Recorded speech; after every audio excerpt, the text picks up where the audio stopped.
Hey, Facebook Live, thanks for tuning in to another episode of Ask a Motor Cop. Your host, Officer Shane Spielman here, Anaheim Police Department Traffic Section. And today, we have a lot of questions to get through, so I apologize. We will not be doing any shout-outs because if you watched our last video, you know that we're going to be talking about marijuana-related DUIs. So to help me with the questions that you have is one of my partners, Officer Matt Ellis. Officer Ellis here is not only a motor officer, but he's also what we call a DRE. DRE is a drug recognition expert.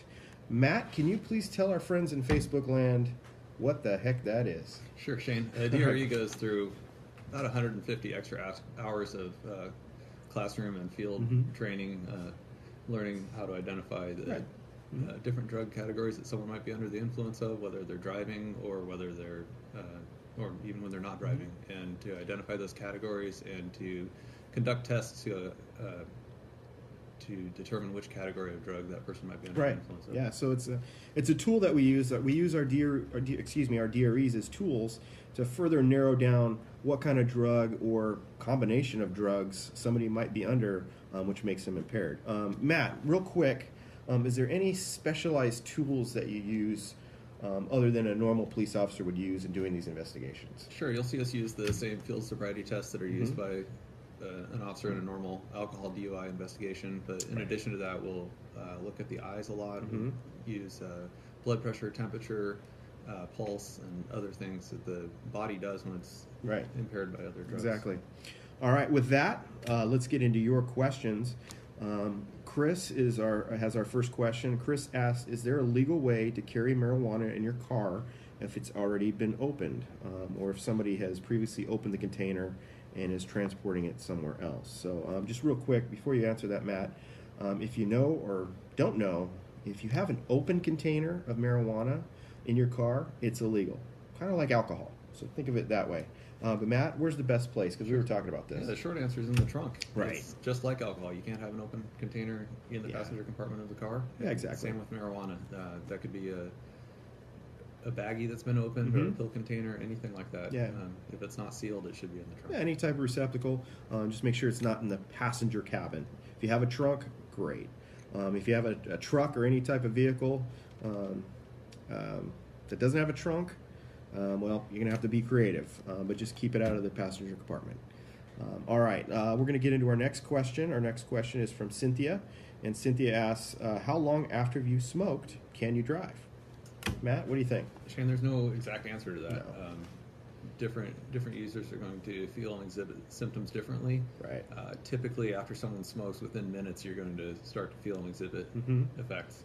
About 10 to 30 minutes after you use is going to be the peak effects. Right. About 2 to 3 hours later, you're still going to feel effects, and usually about 3 to 5 hours after use, the effects start to go away, and the user starts to feel normal.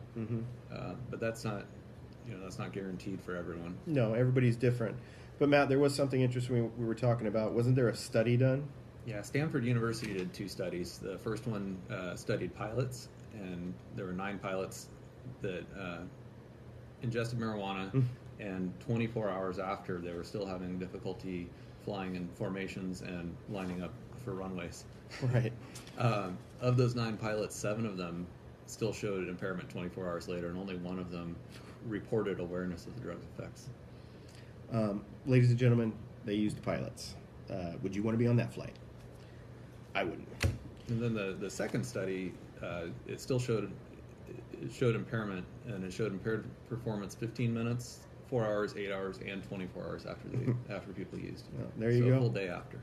So it really depends on the person, but the effects can last a while. Let's just put it that way.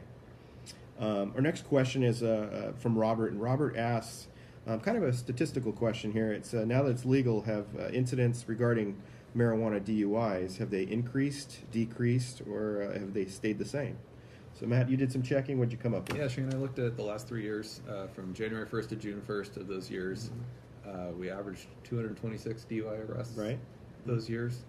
In 2016, 13% of those were DUI drug. In 2017, 15% were DUI drug, so a small increase. And this year, 25% were DUI drug. So we went from 31 DUI drug arrests from January to June 1st last year to 58 this year. So as you can see, since we're treading into a new territory as far as marijuana goes, we're already starting to see an increase. So very interesting. Next question is from Tom, and Tom asks, what's the typical driving behavior that you're going to see from somebody under the influence of cannabis, marijuana? So Matt, lay it on him. So the first thing that marijuana typically does is it impairs your ability to divide attention. Right. And driving is a divided attention task. Yes, it is. You have to steer the car, operate the gas and brakes, turn signals, radio, pay attention to other vehicles, pedestrians, traffic signals. So there's a lot of things you have to do while you're driving. Putting on makeup. Eating your burrito. Or veggies. Right. Big veggie eater. Yeah.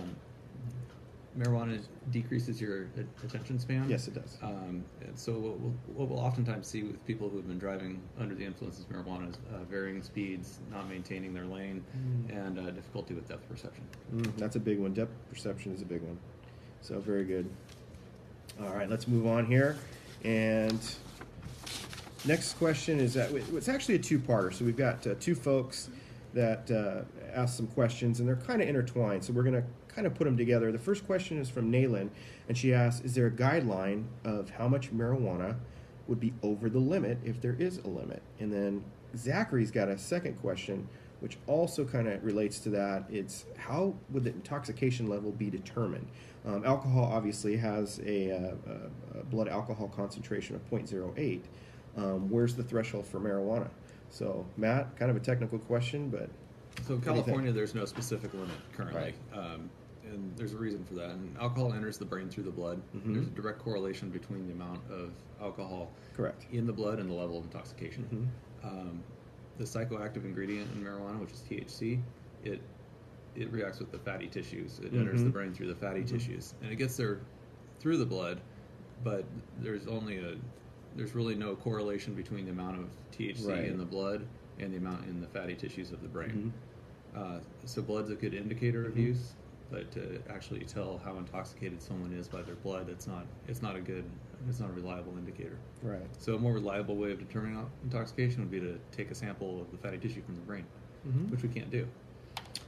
Not yet. Not yet. Just kidding. Just kidding. Are we? Or are we? No, we are. We're kidding. All right. Our next question, actually a group of questions, another one of these combination questions. We got three. So the first one is by JB, and JB asks, how do cops know when a driver is high on weed if they use Clear Eye, so the eyedroppers? The next one that Zachary has is, what methods do we as police officers utilize to determine if somebody's intoxicated or under the influence of marijuana? And the third question, which is also related, is, Austin. And Austin asked, since there's no reliable device to test if someone is under the influence of marijuana, so for alcohol it would be like a preliminary alcohol screening device, or what we call a PAS, or a breathalyzer. But we don't have those for marijuana. So what kind of field sobriety test would we use, and would it be the same as the ones we use for alcohol? So, Matt? So people using marijuana will display other physiological signs of use in addition to the red eyes. So there's other things that we're going to look for. And then as far as the testing, we're going to use the same field sobriety tests that we use for alcohol. And then in addition to that, we're going to look at some of those other symptoms, the blood pressure and things like that we talked about earlier. Yeah, exactly. And for those of you who may or may not know this, the field sobriety tests that we use, those tests were actually developed by scientists over at NHTSA. And NHTSA is the National Highway Transportation Safety Administration, which is a federal entity. So these scientists actually came up with these tests to show impairment, whether it be alcohol, drugs, or a combination thereof. So they're scientifically backed, and that's what we use, and those are used nationwide. We're getting into our last question here. Our last question is from Pauline, and Pauline asks, how much jail time or prison time would you get if you were convicted of a marijuana DUI? Well, let me throw this into it. It would be just kind of any DUI, but since we're talking about marijuana DUIs, Matt, sure. Go ahead and lay it on them. For the first offense, you're probably not going to see any jail time. You'll probably see up to about 3 years of probation, 6 months suspension of your license. You'll have to do some alcohol and drug programs and pay the fines associated with the conviction. Absolutely. And then you'll see those all of those things increase on subsequent offenses, including some jail time, probably. Right, and here's a thing to keep in mind as well is just your normal DUI conviction, you're looking at almost 20 grand worth of fines. So legal costs, punitive damage costs, fines, whatnot. Would you rather take a DUI or would you rather buy a new car? So I mean, 20 grand's a lot of money. So just think about that when it comes to judging your behavior. So thank you all for watching. If you like this video, please stay tuned. Please obviously like it, share it, and subscribe to it. Matt, it's been hot. It is hot. Summer is upon us. I'm headed to the pool. I'm going to join you.